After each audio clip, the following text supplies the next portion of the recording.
സന്തോഷ വാർത്തകളല്ല നാം പ്രഭാതത്തിൽ ചൂടോടെ കാണുന്ന പത്രമാധ്യമങ്ങളിലെ ദൃശ്യ ആവിഷ്കാരത്തിലും ഒക്കെ നാം കേൾക്കുന്ന വാർത്തകൾ നമ്മെ അലോരസപ്പെടുത്തുന്നതും ദുഃഖം വരുത്തുന്നതും വേദനിപ്പിക്കുന്നതുമായ ഭാരമുള്ള അനേക ചോദ്യചിഹ്നങ്ങൾ നമ്മുടെ മനോമുഖരത്തിൽ വരുത്തുന്ന യാഥാർത്ഥ്യങ്ങളാണ്.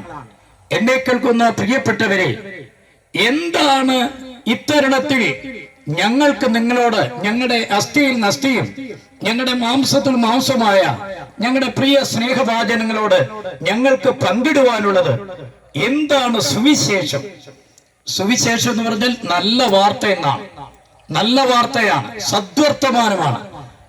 ഈ സദ്വർത്തമാനം കേൾക്കാനില്ലാത്ത കാലഘട്ടത്തിൽ ലോകരാഷ്ട്രങ്ങൾ തമ്മിലടിച്ച് യുദ്ധത്തിന്റെ കെടുതിയിൽ പെട്ട് ഗൾഫ് മേഖലകൾ അങ്ങനെ മുറവിളി കൂട്ടി ഇപ്പോൾ അല്പം വചനത്തിൽ വായിക്കുന്നത് പോലെ അവർ സമാധാനമെന്നും നിർഭയമെന്നും പറയുമ്പോൾ ഗർഭിണിക്ക് പ്രസവവേദന വരും പോലെ പെട്ടെന്ന് അവർക്ക് നാശം വന്നു ഭവിക്കും എന്ന പ്രവചന വെളിച്ചം അങ്ങനെ തന്നെ സാക്ഷാൽ നിറവേറിക്കൊണ്ടിരിക്കുന്നു എന്ന് വചനം വിശ്വസിക്കുന്ന പ്രസംഗിക്കുന്ന ഞങ്ങൾക്ക് പറയാതിരിക്കാൻ കഴിയുന്നില്ല. എന്താണ് വചനം? എന്താണ് സുവിശേഷമാണ്. സുവിശേഷം എന്താണ്? യേശുവാണ്. യേശു എന്താണ്? ദൈവമാണ്. ദൈവം എന്താണ്? ആത്മാവാണ്. ഈ ആത്മാവിന്റെ പ്രേരണയാണ് ഞങ്ങൾ ഈ വൈകിയ വേളയിൽ ഈ ഞങ്ങളുടെ ദേശവാസികളോട് ഞങ്ങൾക്ക് പങ്കിടുവാൻ ഞങ്ങളെ നിർബന്ധിതരാക്കി മാറ്റുന്നതിന്റെ കാരണം ഞങ്ങൾ അനുഭവിക്കുന്ന സന്തോഷവും സമാധാനവും ഞങ്ങളുടെ പ്രിയപ്പെട്ടവരും അനുഭവിക്കണം.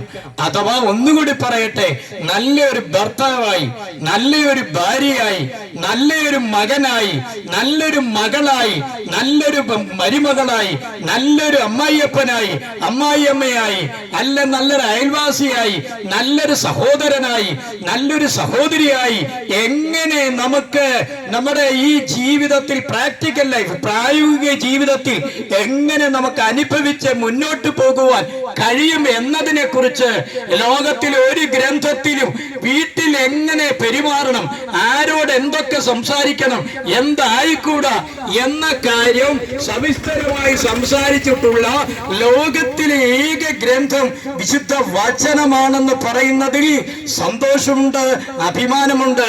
മുകളിൽ നിന്ന് ആകാശം മാറിപ്പോകും, കീഴിൽ നിന്ന് ഭൂമി മാറിപ്പോകും, എന്നാൽ സ്വർഗത്തിൽ എന്നേക്ക് സ്ഥിരമാക്കപ്പെട്ട ദൈവത്തിന്റെ വചനത്തിന് മാറ്റമില്ല.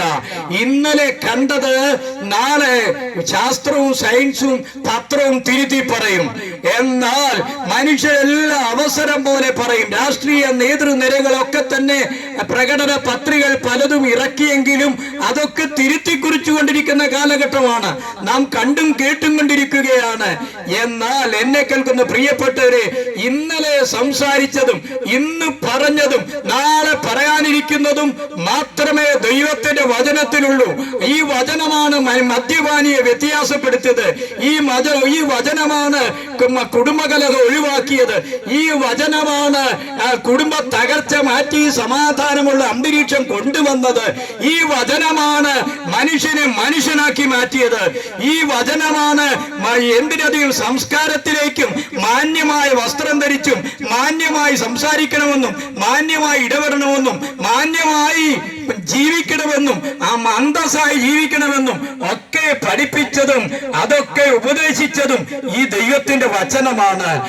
ഇതൊരു ക്രിസ്ത്യാനിയുടെ പരസ്യമല്ല, ഇതൊരു പ്രത്യേക ക്രിസ്തീയ സഭയുടെ പരസ്യമല്ല, പ്രത്യേകമായ ഒരു മതത്തിലേക്കുള്ള ആഹ്വാനമല്ല, പ്രത്യേക ഒരു സംഘടനയിൽ നിന്ന് മറ്റൊരു സംഘടനയിലേക്ക് മാറുന്ന ഒരു സംഭവമല്ല.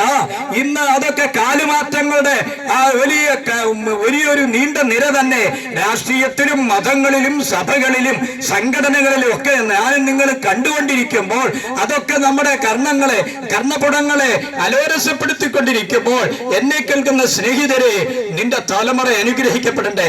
നല്ലൊരു ഭാവിയും നിന്റെ കുടുംബത്തിനും ജീവിതത്തിനും നിനക്ക് നല്ലൊരു ആരോഗ്യമുള്ള ഒരു ശരീരവും നല്ലൊരു കുടുംബജീവിതവും നല്ലൊരു ഭാവിയും തലമുറയുടെ നന്മയും കാണേണ്ടതിന്, കുഞ്ഞുങ്ങളുടെ നന്മ അനുഭവിക്കേണ്ടതിന് ദൈവം നിന്നെ ഇന്നും സ്നേഹിക്കുന്നുണ്ട്. നമ്മുടെ അകൃത്യങ്ങളും നമ്മുടെ ബലഹീനതകളും നമ്മുടെ കുറവുകളും നമ്മുടെ അവിശ്വസ്തകളും ഓർക്കാതെ ഇന്നും സ്നേഹിക്കുന്ന ഒരു ജീവനും ദൈവമുണ്ട്.